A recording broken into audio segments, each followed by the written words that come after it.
So, we continue in this particular lecture and we discuss the other side of the inequality, where we try to see that L bar is less than h x plus 1. That means, the minimum value of the expected code word length is at most deviating by 1 bit more than the entropy. So, we move further, and what we say is that we would like to show that prefix free codes exist for L bars with h x less than 1. So, if we can show that prefix free codes exist for this particular setup, then we can of course say that since L bar min is less than or equal to L bar, then of course we can find prefix free codes which satisfies this particular condition. To do so, we would say that you start off by choosing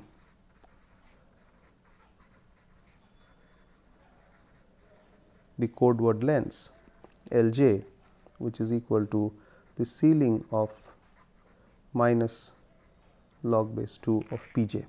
So, where we could write the ceiling function,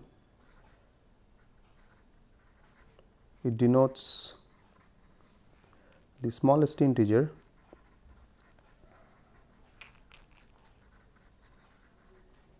greater than or equal to u, right, that is well known. So, what we know is that we can write that minus log base 2 of p j. From this we can write, or L j lies between this on the lower side and on the upper side minus log base 2 p j plus 1. So, that means, from this it is either equal to this or greater than this, and it is less than this particular number. Now, when p j is an integer number, integer power of 2, of course, this holds with equality, and of course, this is also satisfied.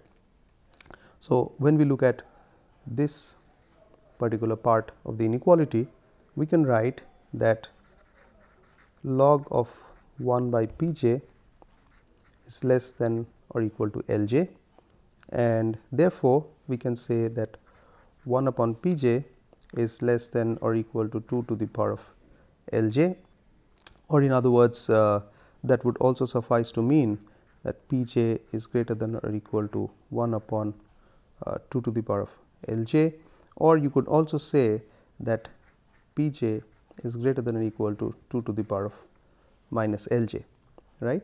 So, we have arrived at this point from this definition, and if you take summation over L j on both the sides, what you have is summation of j from 1 to m p of j is greater than or equal to summation of j from 1 to m 2 to the power of minus L j. So, this, since it is a probability space, it is 1, and this side is j equals 1 to m 2 to the power of minus L j. So, what it shows is that these code word lengths, if chosen according to this, satisfies the Kraft inequality. Now, since it satisfies the Kraft inequality, what it implies is that these set of lengths that we have started with, these set of lengths, it can construct prefix free code words. So, that means, if we take these kind of code word lengths, which we have selected from the previous solution, where we have minimized the code word lengths by taking the Lagrangian and hence taking the derivative, we have found that L j is equal to minus log of p j, or log base 2 1 upon p j, and that was for real lengths. And then we said, if you have to take integer lengths, you can take this ceiling function, which is the nearest integer. So, even by selecting that, we can say that one can find these set of code word lengths would satisfy the Kraft inequality. That means, you can construct prefix free codes. So, that is the first constraint that it satisfies. Now, we move down further and we try to see what do we have with us now. So, in other words, what we have to summarize, that you can construct prefix free codes with this. All right. So, moving further, So, if you take the RHS of this, that means Lj is less than or equal to minus log base 2 Pj plus 1. Since we have this, then we can say that L bar, which is the expected value of code word lengths, by definition it is sum of Pj times Lj. So, since Lj is less than or equal to this, you can say that this is less than or equal to sum of Pj. Of course, this is sum over j equals to 1 to m. I am not writing it because it is repetitive, minus log base 2 of Pj plus 1. So, if you take this particular summation, what you have is sum over Pj log base 2 Pj with a minus sign, which is Hx or the entropy as per definition, plus summation of Pj multiplied by 1, that is summation over Pj over the entire set is equal to 1, and hence what we can say is that L bar is definitely less than or equal to Hx plus 1 simply by taking the right hand side of this, and that because we have taken code word lengths of this. So, what we have shown is by taking code word lengths which are integer nearest integer to the solution of the Lagrangian, you can find code word lengths which satisfy the Kraft inequality, that is by taking the left hand side of this, and by taking the right hand side of this we have come up to the point where we say that the expected code word lengths are at most 1 bit more than the entropy. Now, since L bar min is less than or equal to L bar, therefore, we can clearly write that L bar min is less than Hx plus 1, and hence we have the full set of thing, that is Hx is less than or equal to L bar min, which is less than Hx plus 1. So, this establishes the entropy bound on L bar min. So, that means what we can say in summary is that if you choose code word lengths according to this result, which was due to the Lagrangian that we have derived in the previous lecture, that you take the Lagrangian of the summation and with the constraint that it satisfies a prefix free code, that means it is a Kraft inequality. We ended up with a solution without the ceiling function. So, when you ended up with this particular solution without the ceiling function, you have real solutions, real lengths, and we said when this probability are integer power of 2, you have the exact solution for which it is the minimum. Now, when it is not integer power of 2, you can take the ceiling function to take the nearest integer, which is greater than this particular number. So, even by taking this solution, we can find that these lengths would satisfy Kraft inequality, as we have seen over here, and not only that, those lengths would produce an L bar which is at most 1 bit close to Hx, and that is because of this right hand side.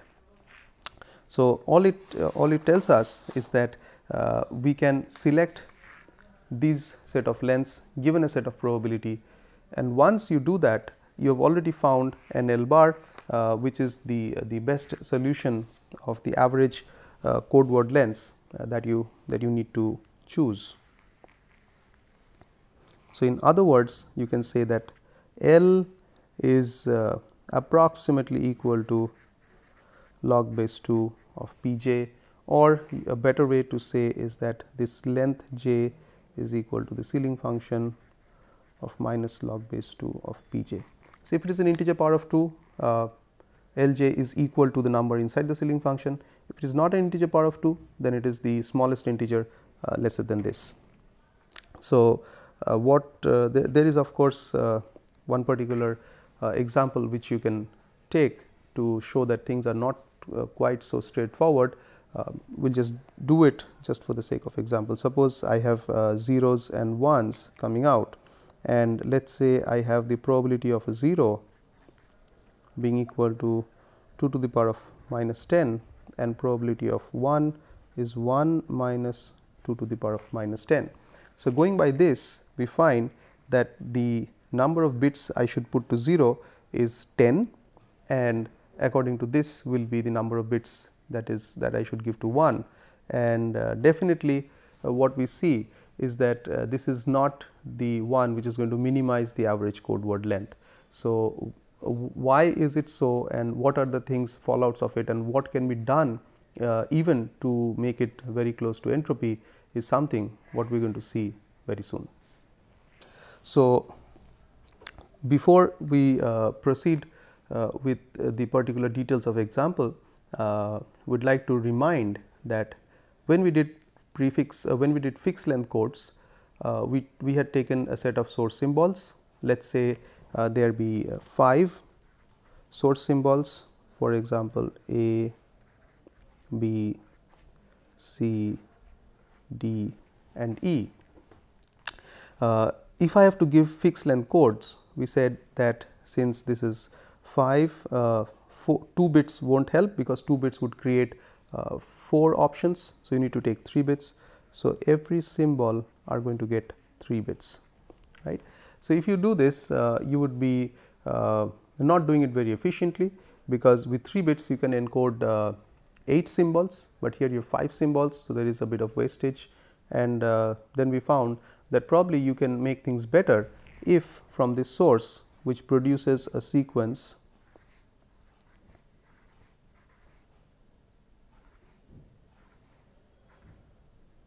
and so on, instead of encoding one symbol at a time, if we group a few symbols, let us say we have taken 4 groups, and we create a super symbol.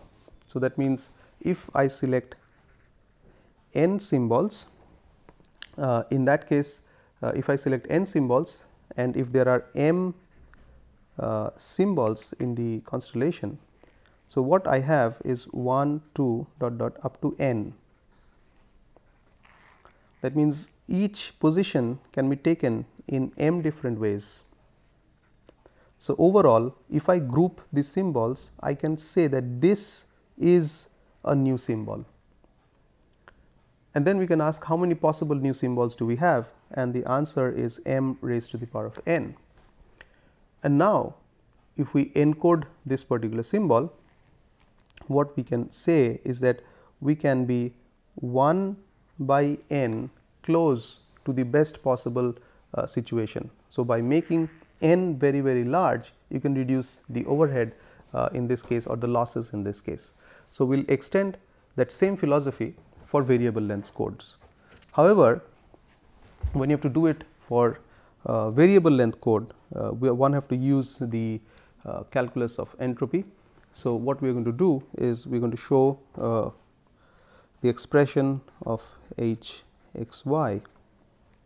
So, if you have h of x y, where x and y are 2 different random variables, so this could be defined as sum over p over the joint distribution of x and y times log of p x y of x y by the same definition. Of course, it is log base 2, and if x and y are independent. So, if x and y are independent, so remember we have taken discrete memoryless source. So, when we have taken discrete memoryless source, in one of the postulates we said that the outputs are independent and identically distributed. So, that means 2 symbols that come out do not have memory. So, that was the memoryless source. So, here we are talking about the sequence which takes 2 symbols. In this case, if it is IID, we can say they are independent.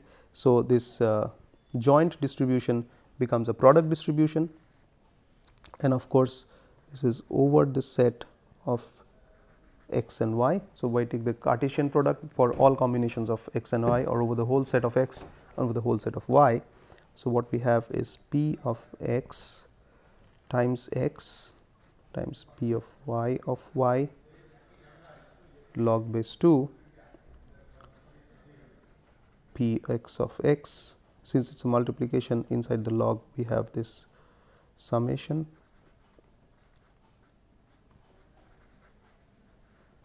right. So, if you take this first product, what you have is p x times this times p y, and since this is over x times y, we would first add up through all of y, and what we have is p x, I will write in short log p x, here p y, summation over y, summation over x.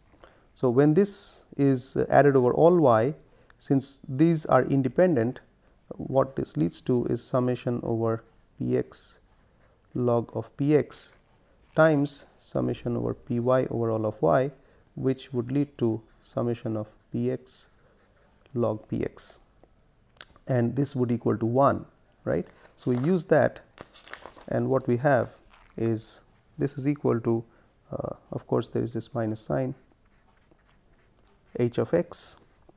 Similarly, when we apply to this, the summation over x becomes 1 and we are left with the y terms. So, get h of y. So, for independent sources, in general one could write that h of x n is equal to n of h of x, because if we now take x, x, x and x, or x 1, x 2, x 3, x 4, and we call it x to the power of 4, because we have taken 4 symbols, we are going to get h of x or h of x 1 plus h of x 2 plus h of x 3 plus h of x 4, and if all of them are identical, what we have is h of x plus h of x plus h of x plus h of x.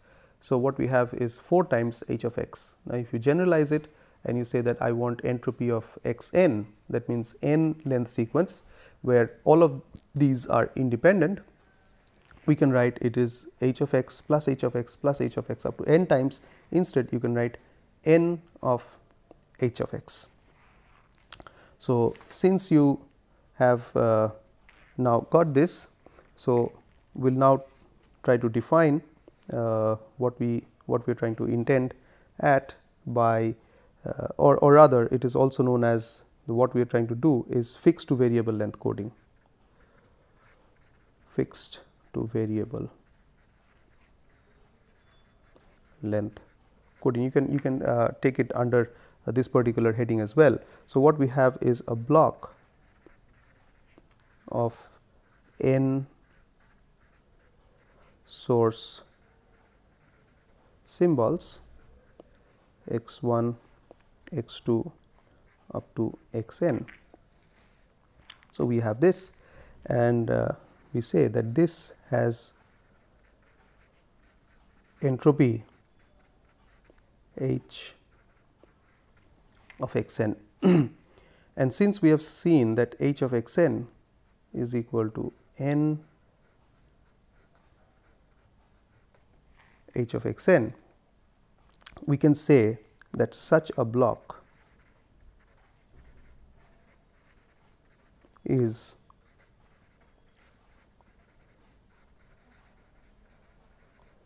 a random symbol and can be encoded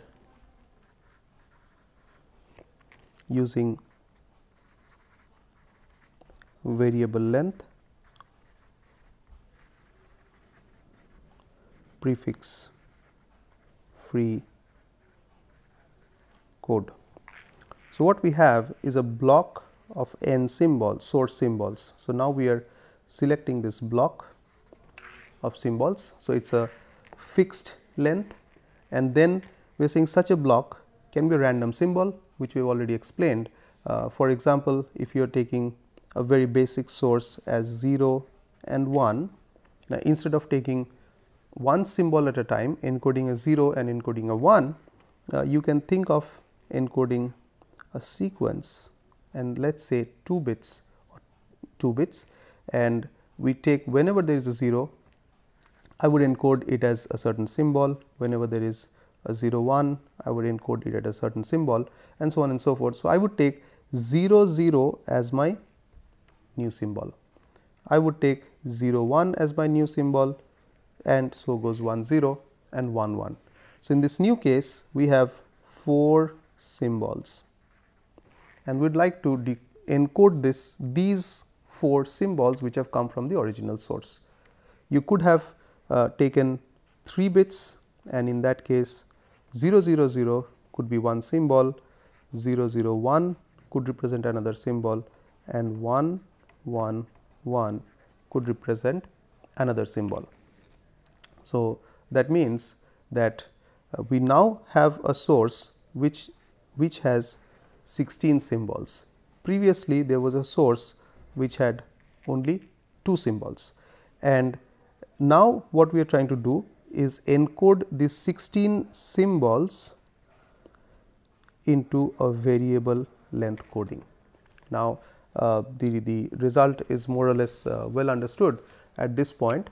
What we can do is, suppose I give probabilities of zeros and probabilities of 1. So, for example, if I say that 0 comes with a probability of, let us say, 1 upon 4, and 1 comes with a probability of 3 upon 4.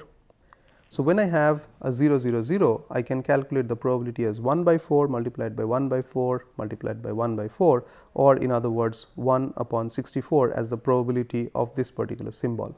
And the probability of this particular symbol is 3 upon 4 times 3 upon 4 times 3 upon 4. So, this has a probability of 3 by 4 multiplied by 3 by 4 multiplied by 3 by 4, which is 27 upon 64. And this has a probability of 1 by 4 times 1 by 4 times 1 by 4, which is 1 upon 64. So, now since we have this, we can recollect that we can use lengths which is equal to log base 2 of 1 upon p j, and take the ceiling function of that, and that will give me the code word lengths which to be used to generate prefix free codes, which would be minimum possible lengths. So, you can keep doing this until the point, or as I make n large is the new result that is what we are interested in this particular discussion. So, here of course, what we say is L bar is the expected number of bits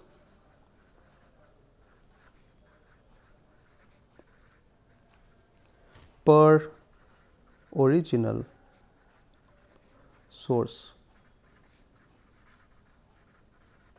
symbol, and what we can say is that this can be made as close as possible. So, this can be made as close as possible to h x. This is what we are trying to see, okay, as desired. We have seen such a similar result in case of fixed length code. We will see the similar thing. So, here we say that let E of L of x n, this is to be understood as x n is the block of length n, L is the length of code words where the source symbol is made up of n original source symbols, and E is the expectation operator. So, what we can write is this is the expected length of a variable length prefix free code for x n, okay, and E of L x n min is naturally the minimum expected length of the same. So, what we have is that from the previous entropy bound, we can say h of x n is the lower bound on E of L x n min, which is less than h of x n plus 1. This is well known.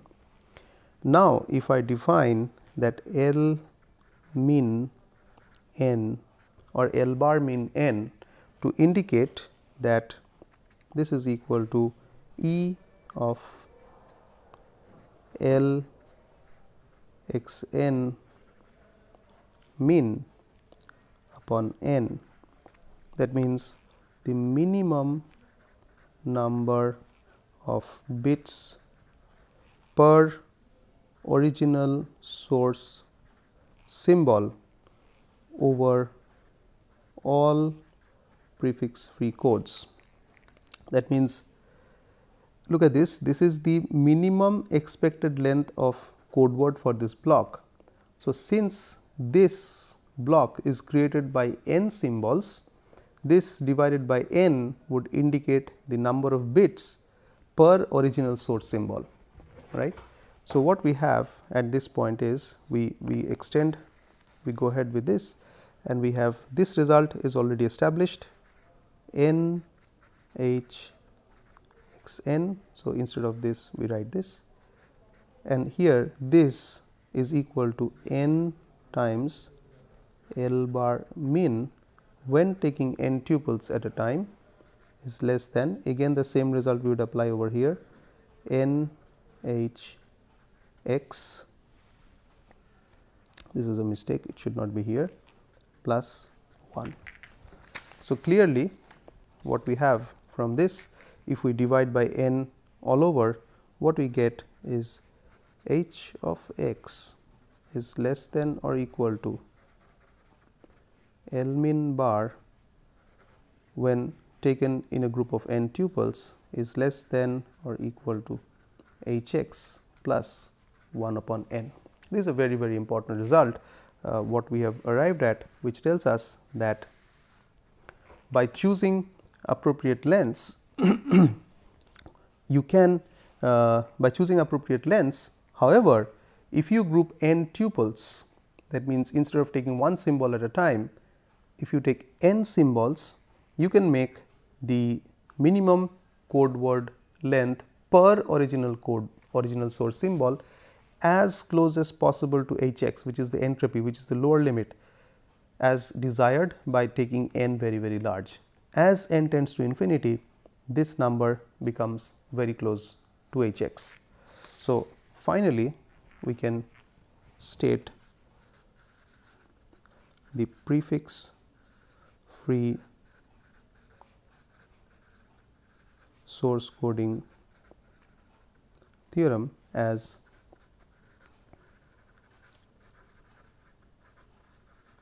for any desired memoryless source with entropy h x and any integer n greater than or equal to 1, there exists a prefix free code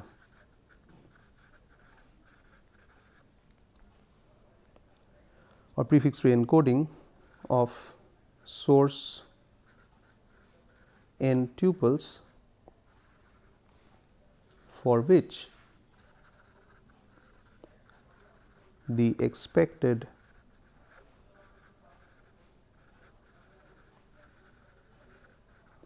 code word length per source symbol L bar, denoted by L bar, is at most h x plus 1 upon n. Can also state further, no prefix free encoding of fixed length source block of any length n results in an expected code word length L bar less than h x. This is a very strong result which tells us that you can design code word lengths such that it is very much possible to bring it as close to entropy as desired, because entropy is the lowest limit to which you can achieve, and to make things best you can take blocks, and these blocks would be, if it is pretty large, you can make this coding scheme as efficient as possible. We stop this particular discussion at this point. We will continue on this topic in the next lecture. Thank you.